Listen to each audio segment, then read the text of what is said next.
Na aula de hoje, vamos falar de osciladores acoplados. Na verdade, osciladores acoplados são sistemas onde a gente tem várias massas envolvidas no problema. Esse é o nosso sistema, o programa da nossa aula. Vamos introduzir as forças no nosso sistema modelo. Vamos estabelecer as equações de movimento, procurar as chamadas soluções harmônicas e vamos dar exemplos dos modos normais e da solução geral do movimento desses osciladores, que é mais rico do que o movimento de um oscilador simples. Os osciladores simples, a gente sabe, eles vibram numa única frequência. Os osciladores acoplados, nós vamos ver que eles têm frequências naturais múltiplas, e a gente vai ver que o movimento deles é muito mais rico, vai nos permitir visualizar a propagação da energia através do sistema. E, obviamente, sistemas extensos, sólidos, etc., envolvem muitas partículas, e esses osciladores acoplados podem ser usados como modelo para esses sistemas. Então, nós vamos trabalhar com esse sistema aqui. Basicamente, você tem N massas que a gente vai simplificar para fazer todas elas idênticas, conectados por molas, também todas elas idênticas. Essa é a situação em que as molas estão relaxadas. A gente está desprezando o efeito da gravidade nesse problema, introduziria uma complicação que não nos levaria a aprender grandes coisas. Então, as molas estão relaxadas. A gente pode aplicar uma tensão e esticar esse sistema. Agora, as massas estão mais espaçadas, as molas estão tensionadas, mas cada posição dessas aqui é a posição de equilíbrio da partícula. A mola da direita está exercendo exatamente a mesma força que a mola da esquerda. O que acontece quando a gente desloca os elementos das suas posições de equilíbrio? Vamos considerar primeiro um deslocamento que a gente chama de longitudinal, na direção da sequência de molas. Então, a gente sabe o que importa é o deslocamento do equilíbrio. Você pode fazer a conta e ver basicamente que sobre esse elemento aqui atua a força desse elemento, que depende se essa mola está mais esticada ou menos esticada, ou se está do que a situação natural, e vice-versa.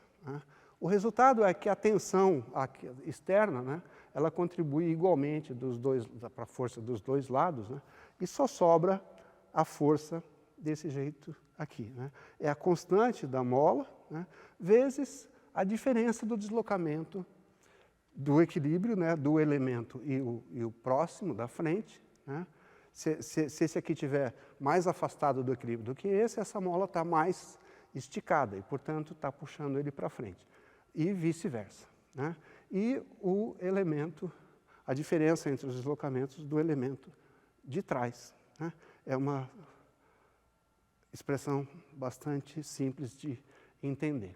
Se a gente considerar um deslocamento transversal, a coisa pode, em princípio, ser complicada, porque as molas vão mudar de comprimento. Mas no limite em que, de pequenos deslocamentos, como o tamanho dessa mola aqui vai pela lei de Pitágoras, a hipotenusa é a raiz da soma dos quadrados, o tamanho da mola não tem termos de ordem linear nos deslocamentos. Então, as cordas têm essencialmente o mesmo comprimento que eles têm quando estão na direção longitudinal, e a força que cada uma delas exerce sobre as massas é exatamente a tensão externa.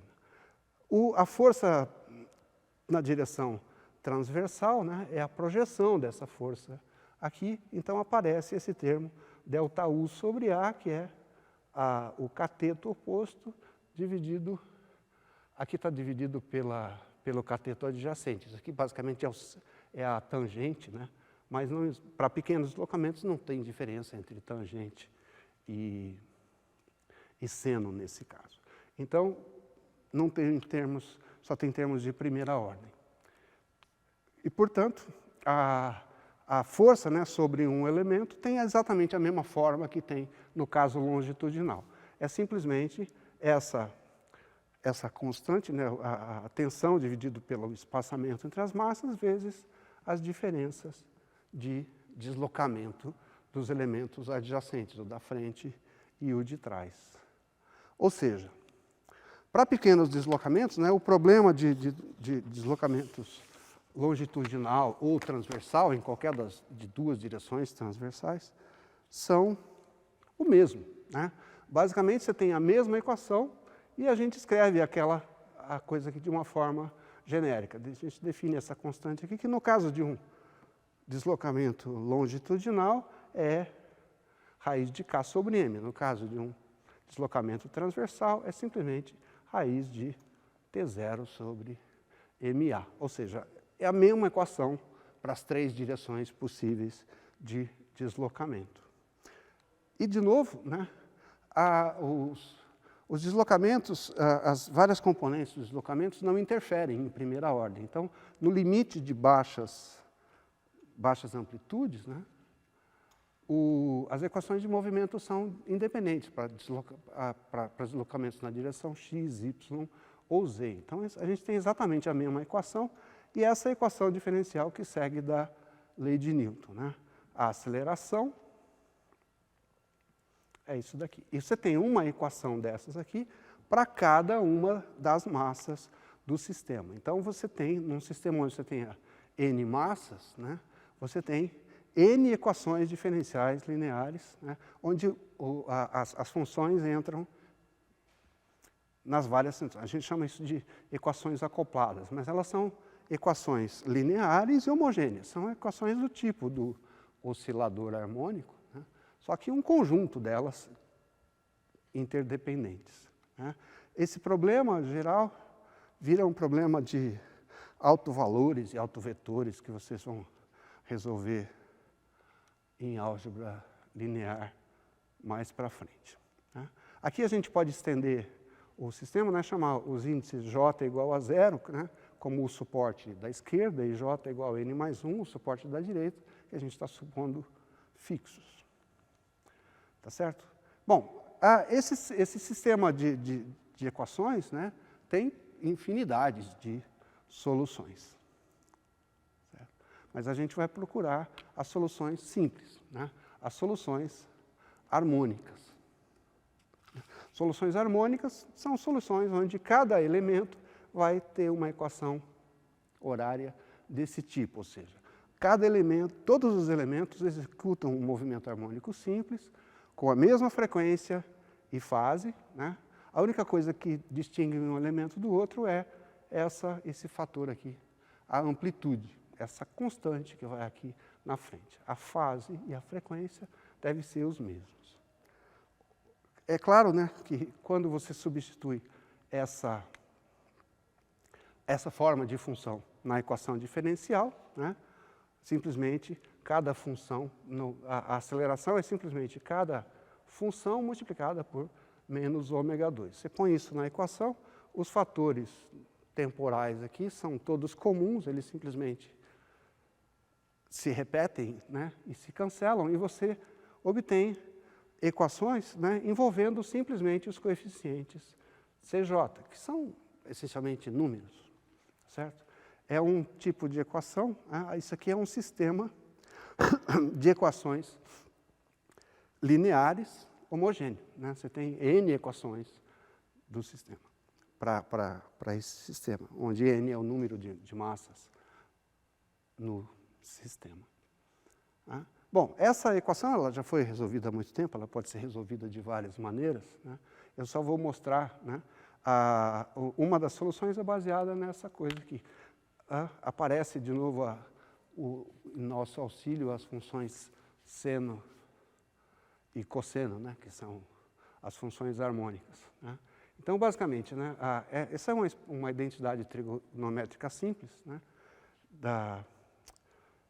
e se você comparar a equação que a gente tem, né, para o nosso sistema, a solução é feita simplesmente identificando a coisa. Para resolver o problema, basta você associar ao CJ, né, o seno de um ângulo, né?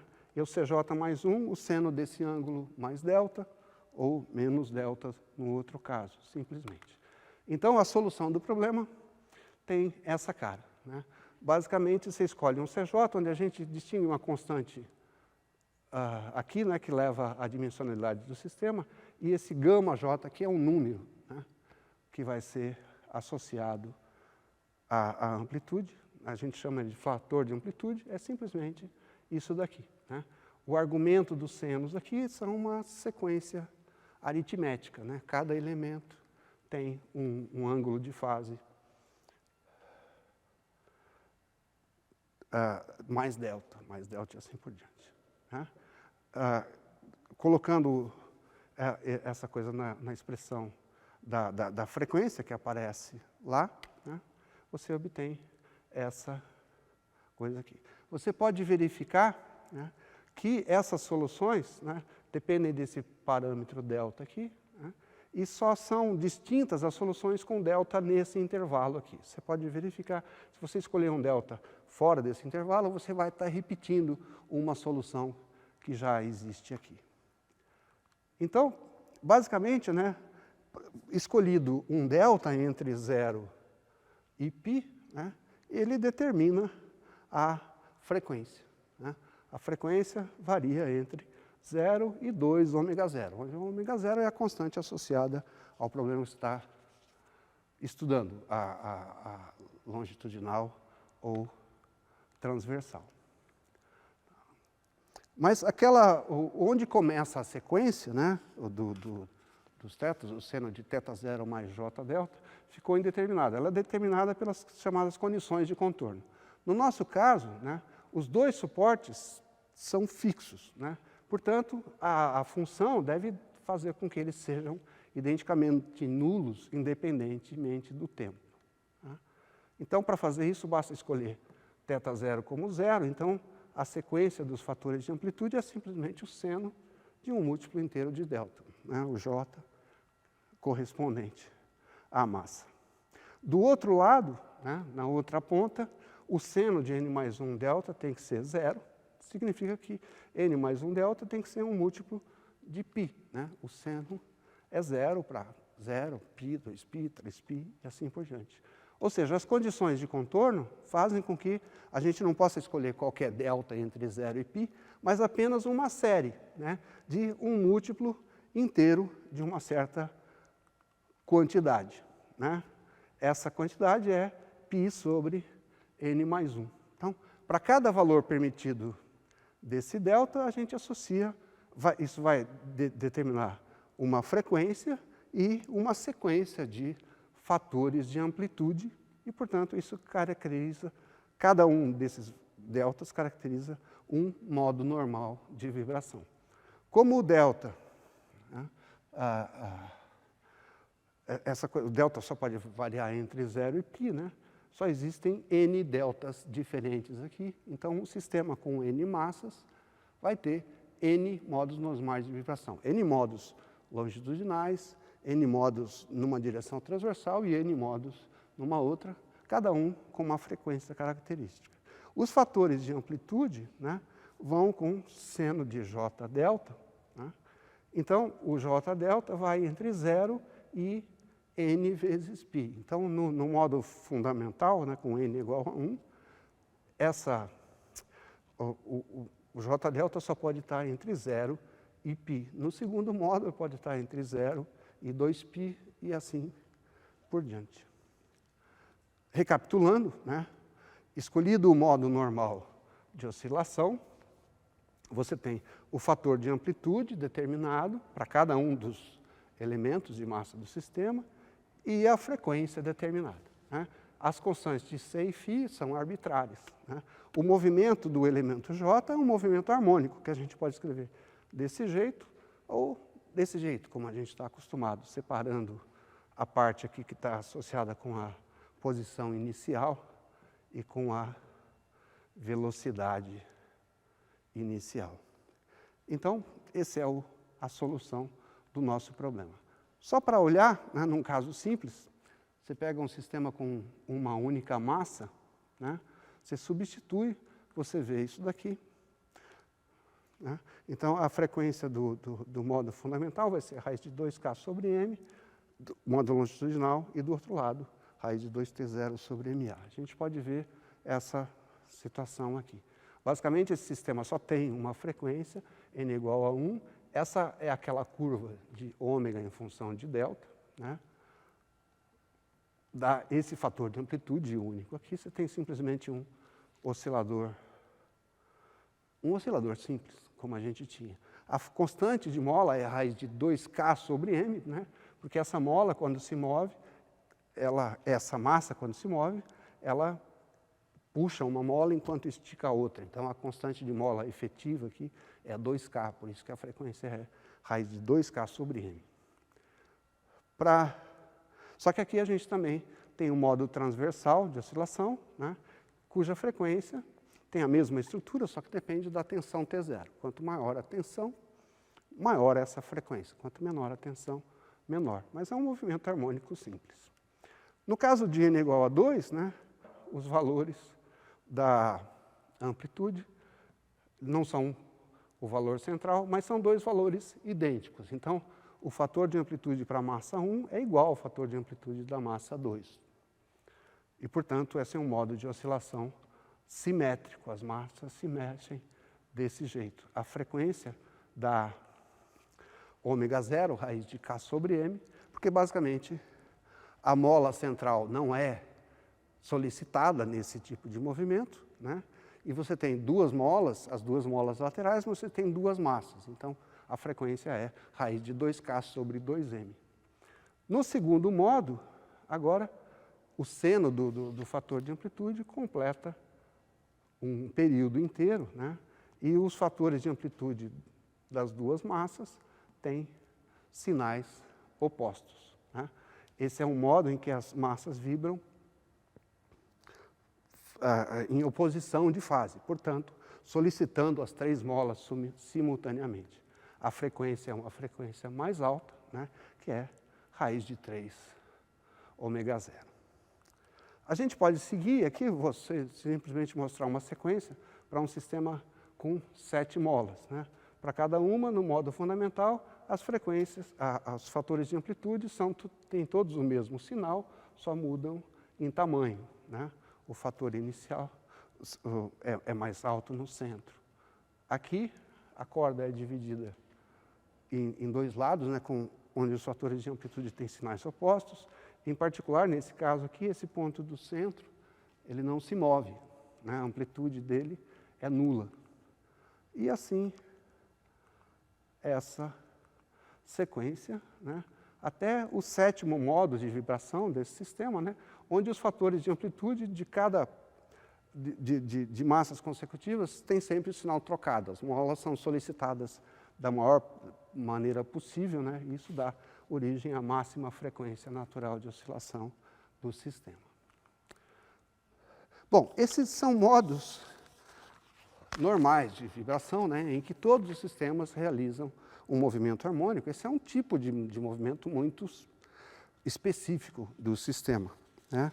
São é assim que ele vibra se ele for deixado naturalmente. Mas como as equações de movimento são lineares e homogêneas, né, se você somar duas soluções de uma equação homogênea, você continua tendo uma solução. Nesse caso, né, você pode sobrepor combinações lineares de todos os modos normais de vibração e você tem uma equação para o movimento geral do sistema. Você estabelece para cada modo de vibração uma amplitude, AN e BN, certo? E esses coeficientes podem, em princípio, ser calculados, né, numa situação específica a partir das condições iniciais do sistema. Né, através de resolvendo uma equação, um sistema de equações lineares não homogêneas, né, onde a parte não homogênea são os valores das condições iniciais para cada massa. Então, nessa animação, vamos ver uma sequência de movimentos para o sistema com duas massas, né, onde eles são excitados de várias maneiras. Então, a gente vê aqui uma excitação simétrica, né? Você pode ver que só o modo fundamental foi excitado, né? Só os coeficientes, com o B1 aí no caso. Aqui, mudando um pouco, você vê que o movimento é um pouco mais assimétrico em relação a eles. Os dois modos normais fazem parte desse movimento. Aqui, a mesma situação. Aqui, a excitação simplesmente mudou a direção das coisas, né? E você vê a amplitude da oscilação oscila entre as duas massas. E aqui, finalmente, uma excitação completamente assimétrica que vai excitar simplesmente o segundo modo normal de vibração. Depois de ilustrar o movimento genérico desse sistema com simplesmente duas massas, vamos ver um sistema com N massas. Vamos mostrar uma animação, essencialmente a mesma coisa, né? Só que mudou o número de componentes, obviamente o movimento é mais rico. Nós vamos ver alguns dos modos normais, eles são muitos, né? E depois vamos ver um movimento com uma excitação particular. Então, esse é o modo fundamental, chamado N igual a 1, né? O sistema oscila simetricamente, vê que não tem diferença qualitativa entre o resto, só a distribuição de massas. Aqui, no quinto modo normal de vibração, numa das direções transversais, você tem essa sequência, as amplitudes são moduladas por esse seno aqui de 5π. Aqui no 25º modo, simplesmente, oscilações mais rápidas, né? No 55º, uma oscilação com uma frequência bem mais alta, né? Só o 55º modo está excitado. Agora vamos ver uma excitação do sistema, né, que é resolvida, né, onde todos os modos de vibração basicamente são excitados, cada um com a sua amplitude. E a gente vê o movimento do sistema. A gente vê um comportamento que a gente chama de ondulatório, né? Basicamente, a energia, né, que foi fornecida nessa região do sistema está viajando como uma onda através do sistema. Porque o sistema é confinado, né? Quando ela chega lá, ela é refletida. Então, na aula de hoje, a gente viu como o sistema de osciladores acoplados, né, é, ao mesmo tempo, muito mais rico, né, de comportamento, e, ao mesmo tempo, quase tão simples quanto um oscilador simples, né? Isso acontece, essa simplicidade vem da aproximação harmônica que a gente faz, né? Pequenas oscilações. As equações são lineares, vem o seno e o cosseno nos socorrer, né? Então, a gente viu que o sistema, em vez de uma, né, tem, digamos, um sistema de N massas, tem N frequências naturais de oscilação. Então, se a gente fosse estudar a ressonância do sistema, você teria N picos de ressonância em cada uma das frequências naturais do sistema. A distribuição em frequência, né, é tão mais granulada, né, quanto maior o número de componentes do sistema. E a gente viu como, por causa das oscilações lineares, o princípio da superposição nos permite escrever a solução geral para qualquer movimento do sistema como superposição de modos normais de oscilação, né? E a gente viu o nosso primeiro movimento do tipo ondulatório, né? Ondas é o tópico das nossas próximas aulas.